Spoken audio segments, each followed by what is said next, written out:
Irmãos e irmãs, paz e bem, hoje dia 20 de janeiro, dia de São Sebastião, um santo de grande devoção popular.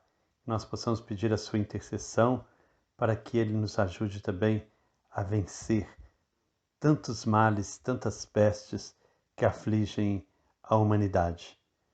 Nós chegamos hoje ao capítulo 13 do livro do Apocalipse. Nesta jornada bíblica, vamos buscando cada dia sermos cristãos melhores.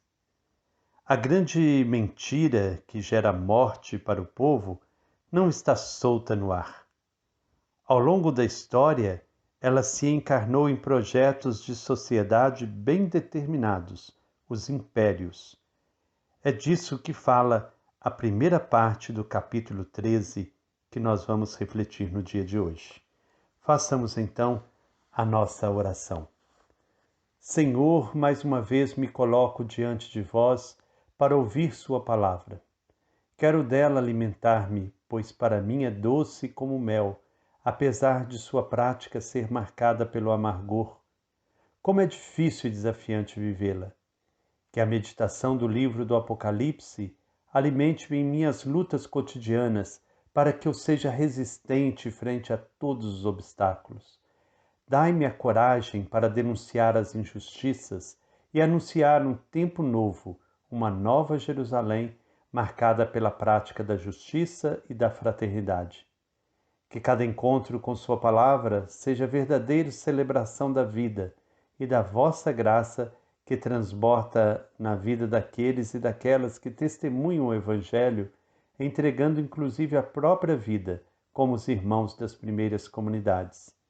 Quero ter a ousadia de viver vosso Evangelho, mesmo que custe-me perseguições e martírio. Quero ser contado entre os bem-aventurados que buscaram a verdadeira felicidade e a alcançaram não apenas na vida futura, mas no encontro de irmãos, no sorriso e no abraço, na solidariedade transformadora, no cuidado com nossa casa comum, em gestos que fazem vosso reino vir até nós. Como é urgente, Senhor, compreendermos vossos sinais. A vida clama por cuidado. Não podemos desanimar. Nossa fé é que nos fortalece, pois cremos que vós sois o Deus justo e que seu Filho, fazendo-se um de nós, nos ensinou a caminhar, que vencendo a morte, nos ensinou a crer.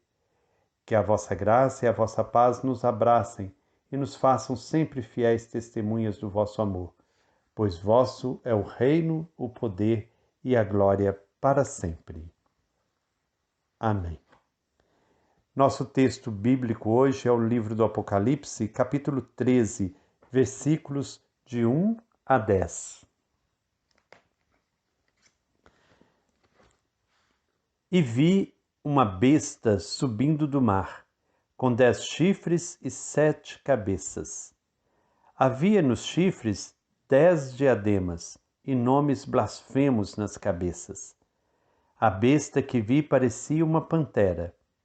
Os pés eram como de urso e a boca era como de leão. O dragão entregou para ela seu poder, seu trono e grande autoridade. Uma das cabeças da besta parecia estar com uma ferida mortal, mas essa ferida foi curada.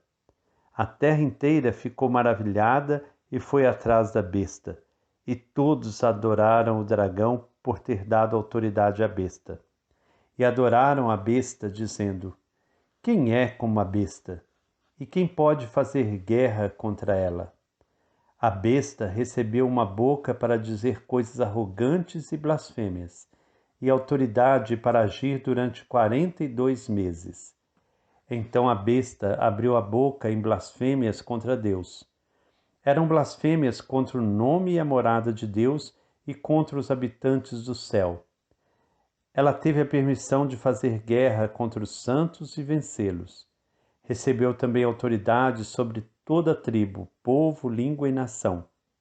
Então os habitantes todos da terra, aqueles que não têm o próprio nome escrito desde a criação do mundo no livro da vida, adoraram a besta.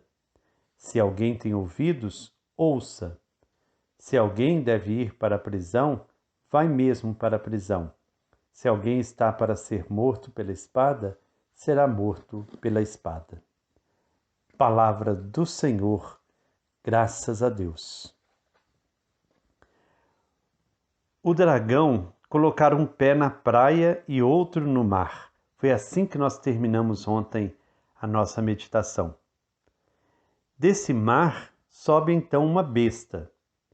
Como o dragão, também ela pertence ao quadro simbólico dos animais. No Apocalipse, os animais representam forças positivas ou negativas agindo na sociedade. São positivas se os animais fazem ações positivas. São negativas se executam ações negativas. Portanto, como o dragão, também a besta que sobe do mar representa um projeto de sociedade negativa que gera a morte do povo. A besta que sobe do mar tem 10 chifres e 7 cabeças, como o dragão. É, portanto, filha do dragão, a encarnação do pai da mentira.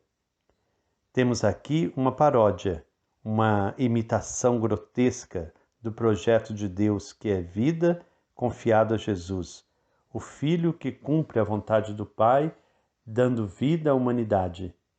Assim como o Pai confiou ao Filho a realização desse projeto, o dragão confia à besta o projeto da mentira.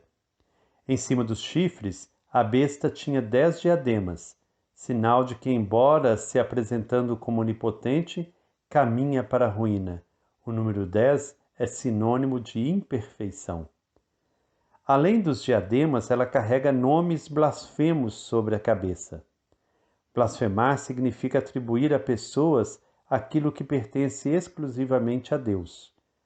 Os hinos de resistência cantados pelas comunidades proféticas mostravam quais eram esses títulos. E elas tinham consciência de que isso só pode ser atribuído a Deus. Quem se apodera dessas prerrogativas usurpa o lugar que pertence exclusivamente a Deus.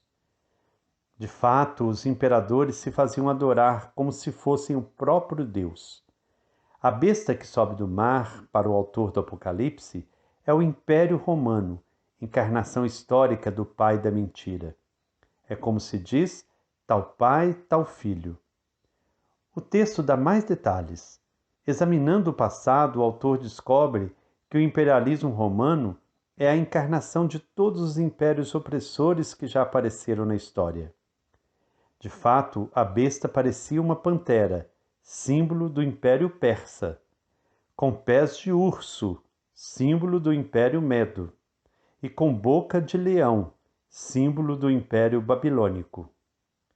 O número 3 representa a totalidade, sinal de que o imperialismo romano é a síntese de toda a crueldade e opressão do passado. Ele estraçalha e mata como jamais se viu em toda a história. O dragão entregou para a besta o seu poder, o seu trono e uma grande autoridade.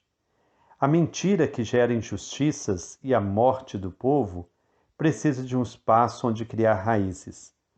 No tempo do Apocalipse, esse era o Império Romano. Por isso o dragão entrega à besta todo o seu projeto de morte. O Império Romano parecia estar desaparecendo com a morte de Nero, que reinou de 54 até 68. Todavia, os generais que lhe sucederam, Vespasiano, Tito, Domiciano, conseguiram reerguer o império mediante uma estratégia bem definida: obrigar todos a adorar os imperadores, inclusive Nero, que se suicidara. Vespasiano deu impulso a essa estratégia, e Domiciano, imperador no tempo do Apocalipse, mandou perseguir até a morte quem não adorasse os imperadores. É por isso que uma das cabeças da besta, Nero, parecia ferida de morte, mas a ferida foi curada. Nero, que se caracterizou pela crueldade e loucura, agora é adorado como Deus. É uma paródia da morte e ressurreição de Jesus. A estratégia dos generais funcionou. A terra inteira se encheu de admiração e seguiu a besta. A expressão "quem é como a besta" recorda o nome Miguel, quem é como Deus. Todos os que não se comprometem com a profecia e não resistem ao imperialismo que gera a morte do povo, adoram o dragão e a besta divinizados. Sem o espírito profético que denuncia e suscita resistência, o mundo inteiro adere à idolatria que gera a morte do povo. O que acontece com quem não adora a besta e não engole sua divinização? Quem mantém firme a profecia e a denúncia contra o poder absolutizado que se faz passar por Deus deve estar preparado, pois a besta vai agir durante 42 meses. E agora, o que fazer? A besta domina o mundo inteiro. Quem pode enfrentá-la se ela recebeu o poder, inclusive, de vencer os santos? Isto é, os profetas? A situação é grave. Um pequeno resto, as comunidades proféticas, não aderiu ao projeto da besta, mas esta mata quem se opõe. Por isso o autor convida ao discernimento. Se alguém tem ouvidos, ouça. Por causa da palavra de Deus e do testemunho de Jesus, o autor do Apocalipse foi exilado. O que devem fazer as comunidades? Não dar o braço a torcer. Pelo contrário, resistir até o fim. Isso pode acabar em cadeia e morte. Mas se não for assim, a besta não será vencida e o projeto de Deus não se realizará. Então hoje nós somos convidados a pensar nesta besta que permanece ainda oprimindo, perseguindo e matando aqueles que são fiéis ao projeto de Deus. Quais são as blasfêmias de hoje? Quais são as bestas de hoje? Que tipo de discernimento o Apocalipse sugere? Que nós possamos então buscar esse discernimento e perseverarmos na resistência, não adorarmos a besta do nosso tempo. Como que ela procura seduzir, como que ela judia de quem não vive de fato o seu projeto de morte, mas quer o projeto de vida do Deus que é amor, que é misericórdia. Que o Senhor Deus de amor e bondade nos abençoe. Em nome do Pai, do Filho e do Espírito Santo. Amém. Paz e bem.